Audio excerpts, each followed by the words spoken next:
তো এই জন্য আপনাদের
খাওয়ার সুন্নত দেখি, আমরা বাজারে কিভাবে যাব, দুনিয়ার জমিনের মধ্যে কোন সেক্টরে কিভাবে কাজ করব, সমস্ত সুন্নত আমরা নেই। কিন্তু দুঃখ এবং পরিতাপের বিষয় হলো রাসূলের সুন্নাত থেকে আমরা রাজনীতি নিতে চাই না।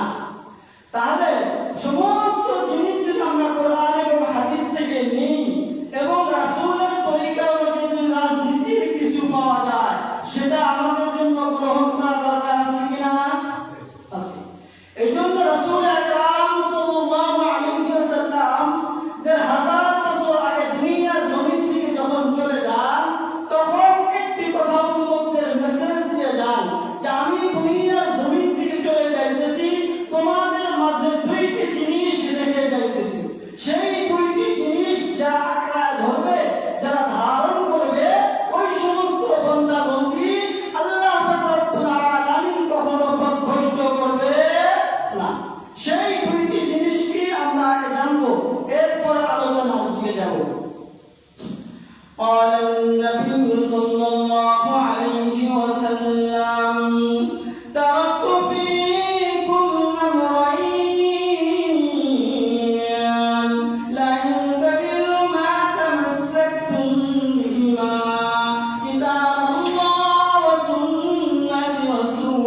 মুসলমান হব না।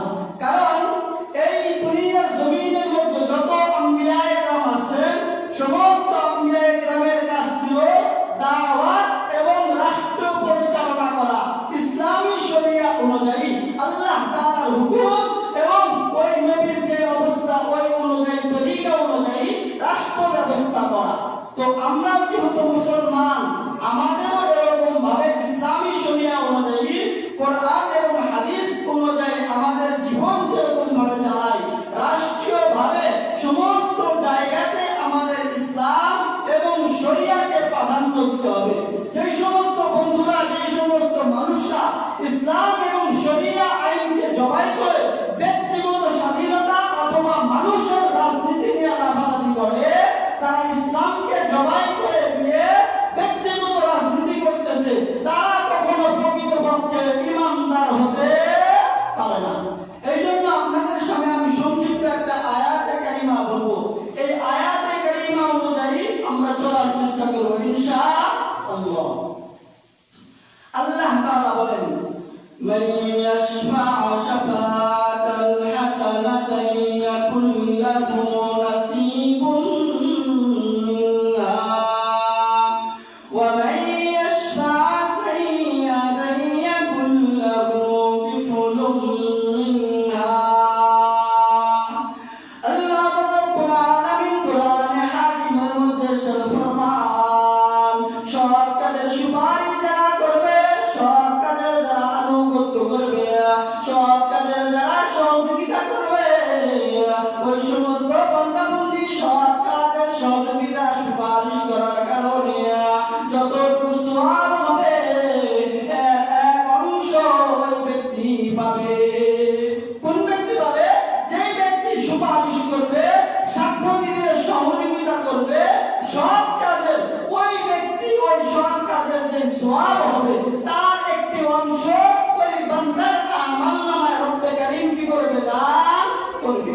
পক্ষান্তরে যারা অসৎ কাজ করবে, অন্যায় অত্যাচার করবে, এই সমস্ত কাজে সহযোগিতা করবে, এই সমস্ত কাজে সাক্ষী প্রদান করবে, তাদের জন্য আল্লাহ তাআলা বলেন ওয়াকুল্লুম মিনহা কিফলুম মিনহা। তাদের মধ্যেও যেরকম অসৎ কাজ করার কারণে যে গুনাহ হবে, তার এক অংশ গুনাহ অসৎ কাজের সহযোগিতা করার কারণে বান্দার আমলনামায় রব্বে কারীম কি করে দিবে? যোগ করে দিবে। কারণ হলো সৎ কাজের আদেশ, সৎ কাজের সহযোগিতা করলে আমরা কি পাবো? সওয়াব পাবো। অসৎ কাজের যদি সহযোগিতা করি, শ্রম দিই, সাক্ষ্য প্রদান করি, তাহলে আল্লাহ তাআলা আপনার আমার আমলনামায় কি লিখবে? নেকি লিখবে না, বরঞ্চ গুনাহ আপনার আমার আমলনামায় কি হবে? জমা হবে। এই জন্য আপনাদের কাছে উদাত্ত আহ্বান, আমরা যেহেতু সকলেই কি ইমানদার, কথা বলেন ঠিক না? তো ইমানদারের যে সমস্ত কৃষ্টি কালচার, রাসূল আকরাম সাল্লাল্লাহু আলাইহি ওয়াসাল্লাম বলেন, কানু বনি ইসরাঈল খুসুসুল আম্বিয়া, অথবা নবী আকরাম সাল্লাল্লাহু আলাইহি ওয়াসাল্লাম বলেন, বনি ইসরাঈলের সমস্ত নবীগণ রাষ্ট্র পরিচালনা করেছেন। রাষ্ট্র কি করেছেন? পরিচালনা করেছেন। যারা রাষ্ট্র পরিচালনা করেন তারা রাজনীতির বাইরে থাকবে না, রাজনীতি করে রাষ্ট্র পরিচালনা করতে হবে। এই জন্য নবীগণ যেহেতু রাষ্ট্র পরিচালনা করেছে, তা আমরাও যদি রাষ্ট্র পরিচালনা করতে চাই, ইসলামকে ক্ষমতায় দেখতে চাই, তাহলে ইসলামের বাইরে আমরা যদি সহযোগিতা করি, সাক্ষ্য প্রদান করি, তাহলে আমাদের জন্য কি হবে? সওয়াব হবে না গুনাহ হবে? গুনাহ হবে। এই জন্য আমরা অত্যন্ত তীক্ষ্ণ মেধা দিয়ে চিন্তা করব যে আমরা ভালো কাজের সহযোগিতা করতেছি না খারাপ কাজের সহযোগিতা করতেছি। এই জন্য ভালো কাজের যদি সহযোগিতা করি, তাহলে দেখা যাবে আল্লাহ তাআলা আপনার আমার আমলনামায় সওয়াব দান করবে।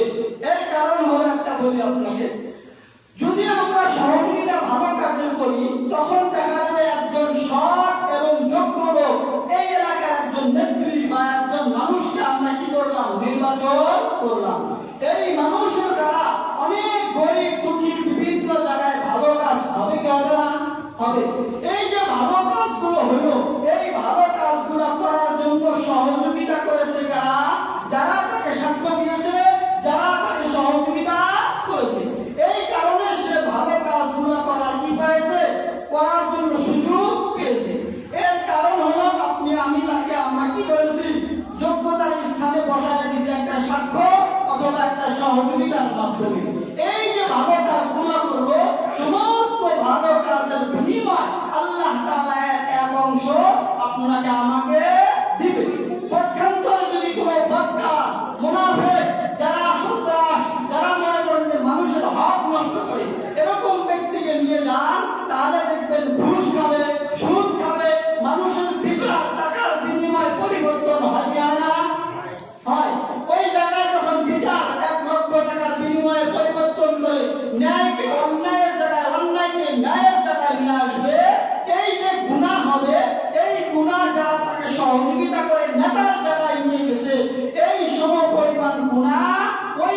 যথেষ্ট আল্লাহ তাআলার ঘোষণা, কথা বলেন ঠিক না? এই জন্য আমরা সমস্ত সেক্টরে যখনই যাই না কেন কোরআন এবং হাদিস রিসার্চ করব। আর যদি আমরা ব্যর্থ হই তাহলে আল্লাহ তাআলা বলেন ফাসআলু আহলা যিকরি ইন কুনতুম লা তা'লামুন, তোমরা কি জানো না? যারা জানে তাদেরকে জিজ্ঞাসা করো। জিজ্ঞাসা করার মাধ্যমে আপনার আমার জিন্দেগির মধ্যে আমল করা, ফিট করা সম্ভব হবে কি হবে না? হবে। এই জন্য আমরা জানবো, এরপরে মানবো, তাহলে দেখা যাবে আপনার আমার আমল সহিহ শুদ্ধভাবে ওলামা একরামের দিক নির্দেশনায় কি করতে হবে? চলতে হবে। তারপরে চারটি কথা বলবো। আমাদের সমাজে যারা নেতা হয়, কি হয়? নেতা। নেতার জন্য কমসে কম চারটি গুণে গুণান্বিত হতে হবে। কয়টি গুণ? এটা হলো মুসলমানদের নেতা, বেঈমান কাফের মুনাফিকদের নেতা নয়। এক নম্বর গুণ, আল্লাহ তাআলার কোরআনের আইন জ্ঞান সম্পর্কে যেই জায়গা উপজেলা বলেন, ঠাকুরগা বলেন, বা এই বীরগঞ্জ বলেন অথবা নন্দীগাঁও বলেন, এই এলাকার ভিতরে সবচেয়ে ভালো যে আল্লাহ তাআলার আইনের জ্ঞান রাখে ওই ব্যক্তি কি হবে? নেতা হবে। নাম্বার দুই, ওই জ্ঞান অনুযায়ী, ওই আইন অনুযায়ী তার ভিতরে পরিপূর্ণভাবে কি করতে হবে? ঠিক এবং বাস্তবায়ন করতে হবে। যেন আমি বললাম যে নামাজ পড়া আল্লাহ তাআলার হুকুম, এই হুকুমটা আমি নেতার ভিতরে থাকতে হবে। যাকাত দেওয়া আল্লাহ তাআলার হুকুম, এই হুকুমটা আমি নেতার ভিতরে থাকতে হবে। সুদ খাওয়া হারাম, আমার ভিতরে সুদ থেকে বর্জন এবং সুদ থেকে দূরে থাকতে হবে। এরকম ভাবে যত হুকুম হইতে পারে সমস্ত আইন আমার ভিতরে কি করতে হবে? বাস্তবায়ন করতে হবে। নাম্বার তিন হলো উদ্ভাবনী জ্ঞান, অর্থাৎ যত সমস্যার সম্মুখীন হবে, যেমন বর্তমান যুগে অনেক সমস্যার সম্মুখীন হয়, সবগুলাই কোরআন এবং হাদিস থেকে বাহির করা কি হবে না? সম্ভব হবে না। তখন কি করতে হবে? আপনার কোরআন হাদিস অ্যাডজাস্ট করে তারপরে এখান থেকে আপনার মাসআলা বাহির করার যোগ্যতা থাকতে হবে। অর্থাৎ নতুন সমস্যার সমাধান কোরআন এবং হাদিসের নির্দেশ অনুযায়ী আপনাকে ফয়সালা করার যোগ্যতা থাকতে হবে। অর্থাৎ এটাকে ইসলামের পরিভাষায় বলা হয় কিয়াস করা। কি করা? এই কিয়াসের যোগ্যতা যে ব্যক্তির ভিতরে থাকবে ওই ব্যক্তি মুসলমানদের কি হবে? নেতা হবে। নাম্বার চার হলো কন্ট্রোলীয় যোগ্যতা, অর্থাৎ আপনার এলাকা, আপনার জেলা, আপনার ইউনিয়ন আপনার কথার দ্বারা আপনাকে দেখে ভয় পায় যেন, আপনার কথার দ্বারা যেন মানে, আপনি যদি বলেন এখানে বসতে হবে, এখানে উঠতে হবে, সমস্ত কন্ট্রোলীয় যোগ্যতা আপনার ভিতরে থাকতে হবে। এই চার গুণ বিশিষ্ট যার ভিতরে থাকবে ওই মানুষ, ওই নেতাই হবে মুসলমানদের নেতা। কথা বলেন ঠিক না? এক নম্বর হলো আল্লাহ তাআলার কোরআনের আইন তাকে সবচেয়ে বেশি জানা লাগবে। কি লাগবে? সমস্ত মানুষ থেকে তার জ্ঞান আল্লাহ তাআলার কোরআনের আইন বেশি অবগত থাকা লাগবে। নাম্বার দুই, আল্লাহ তাআলার আইন কানুন সমস্ত কিছু তার ভিতরে মাথা থেকে পা পর্যন্ত এবং এলাকার মধ্যে মানুষ যেন বাস্তবে প্রকাশ পায় সমস্ত কিছু সে পালন করতে হবে। নাম্বার তিন হলো কোরআন এবং হাদিস রিসার্চ করে নতুন নতুন সমস্যা যেগুলো হবে সমস্ত সমস্যার সমাধান দেওয়ার যোগ্যতা থাকা লাগবে। নাম্বার চার হলো যে মানুষকে, এলাকার মানুষদেরকে কন্ট্রোল করার ক্ষমতা থাকতে হবে। এই চার গুণ যে বন্দার ভিতরে, যে নেতার ভিতরে থাকবে সেই হবে ইমানদার এবং মুসলমানদের নেতা হওয়ার যোগ্যতা। অন্য কোনো ব্যক্তি মুসলমানদের নেতা হইতে পারে না। এই জন্য আপনার আমার খেয়াল রাখা লাগবে। বর্তমানে বিভিন্ন জায়গায় রাজনীতি নিয়ে আলোচনা, আমি কোন দিকে যাইতেছি, ইসলাম আমাকে সাপোর্ট করতেছি কিনা, এটা আমার মাথায় রাখতে হবে। কথা বলেন ঠিক না?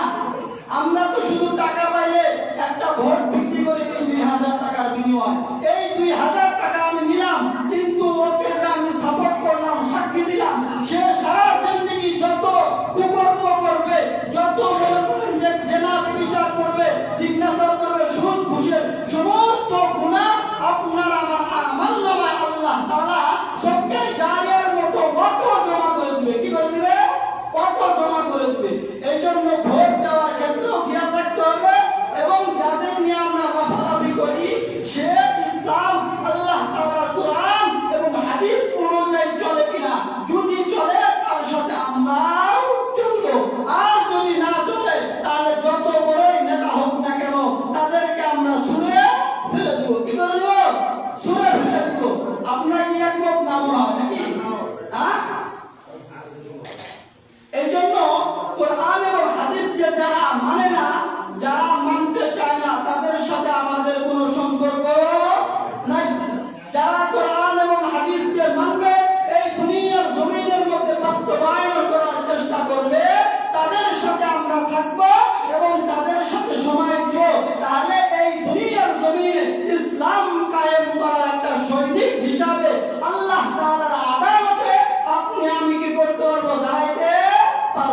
অন্যথায় রব্বে কারীম যদি বলে তোমাকে আমি একটা বড় শরীর দান করেছি, সুরতে সিরতে সুস্থ রেখেছি, তুমি আমার দুনিয়ার জমিনে ইসলাম কায়েম করার জন্য কতটুকু কষ্ট করে দুনিয়া থেকে আসছো।